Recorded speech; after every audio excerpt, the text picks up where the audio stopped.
Здравствуйте, дорогие ребята! Мы продолжаем изучать раздел «Явления природы».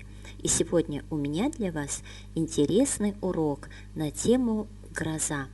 Сегодня на уроке вы будете определять жанры текстов, пересказывать текст, описывать иллюстрации. Послушайте и ответьте. Загремел на небе гром, сотрясается весь дом, я зажмурила глаза. Что на улице? Заслонили тучи солнце, гром раскатисто смеется, в небе молний полоса, значит, началась... Правильно, ребята, гроза. К какому жанру относятся данные тексты? Почему? Конечно, ребята, это загадки, потому что здесь нужно отгадывать предмет, природное явление. Отлично. Знаете ли вы, что такое гроза, что такое молния и что такое гром?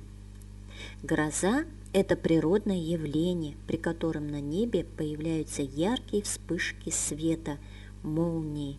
Молнии сопровождаются громким раскатистым звуком, громом. Знаете ли вы, почему появляются молнии? Молния рождается внутри грозовой тучи. Там всегда холодно, и капельки воды превращаются в льдинки. Мелкие льдинки обладают положительным зарядом, а крупные – отрицательным. Они постоянно двигаются и натыкаются друг на друга. Образуется разряд, который мы видим как яркую вспышку света.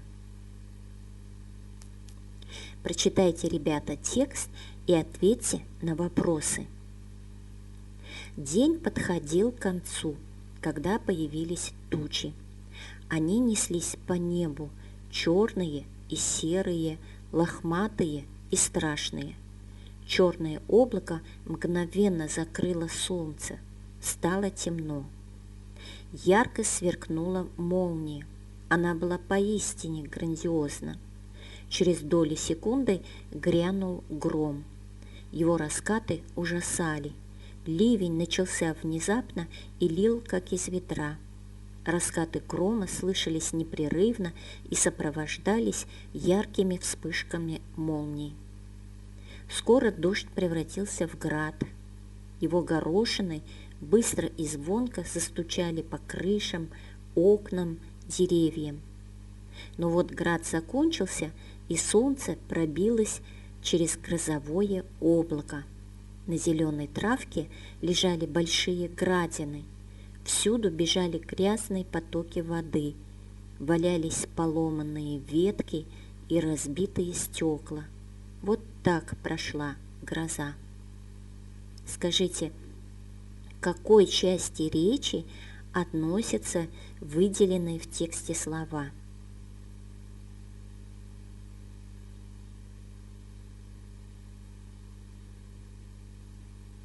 В этом тексте выделены слова «мгновенно», «темно», «ярко», «внезапно», «непрерывно», «быстро», «звонко». Они отвечают на вопрос «как?». Слово «скоро» отвечает на вопрос «когда?». «Всюду» отвечает на вопрос «где?». Все это наречие, стил. Это часть речи, которая отвечает на вопрос «как?», «когда?», «где?», «почему?», «откуда?». Назови природные явления, которые происходили.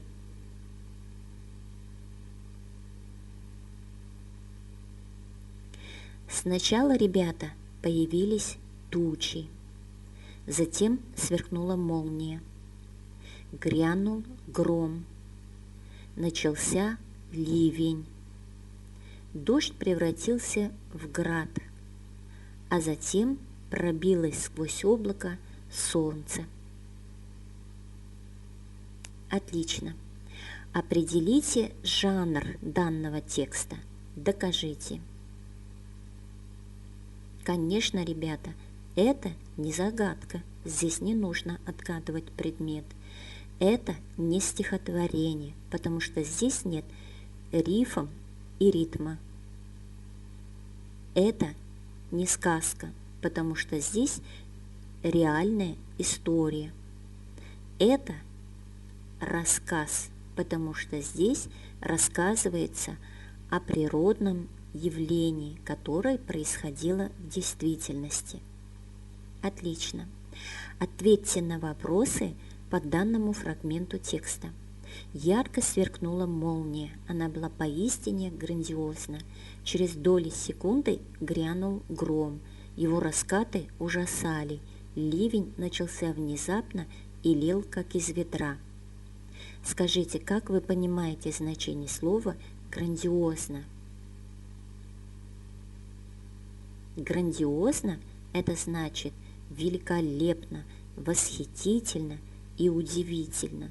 Почему в конце предложения стоит восклицательный знак? Потому что автор восхищается этим явлением. Что означает слово «ливень»?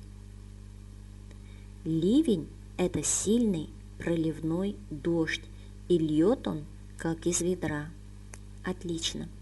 Прочитайте предложение, скажите, какое оно, и составьте к нему схему. Но вот град закончился, и солнце пробилось через грозовое облако. Верно, ребята, это сложное предложение. Первое простое предложение, но вот град закончился. Второе простое предложение – солнце пробилось через грозовое облако. Схема данного сложного предложения 1 и 2. Перескажите данный текст по плану. Какие тучи появились на небе? Почему стало темно? Расскажи по порядку о явлениях природы, которые происходили во время грозы. Чем сменился дождь? Опиши, как появилось солнце, что оставила после себя гроза. Четко произнеси выделенные слова. Иногда в грозу некуда спрятаться. Никогда не ложись во время грозы на землю. Запомните, ребята, и запишите эти слова. Негде, нигде, некогда, никогда, некуда, никуда. Все это наречие, стил. Посмотрите внимательно, ребята, на картинки и скажите, что нельзя делать во время грозы.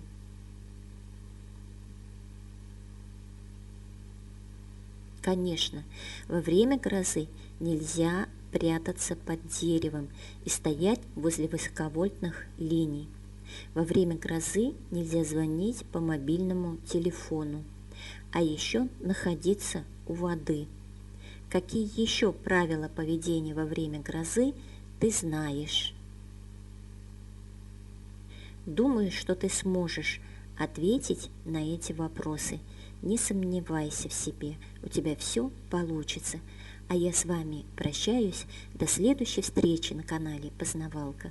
До свидания, ребята.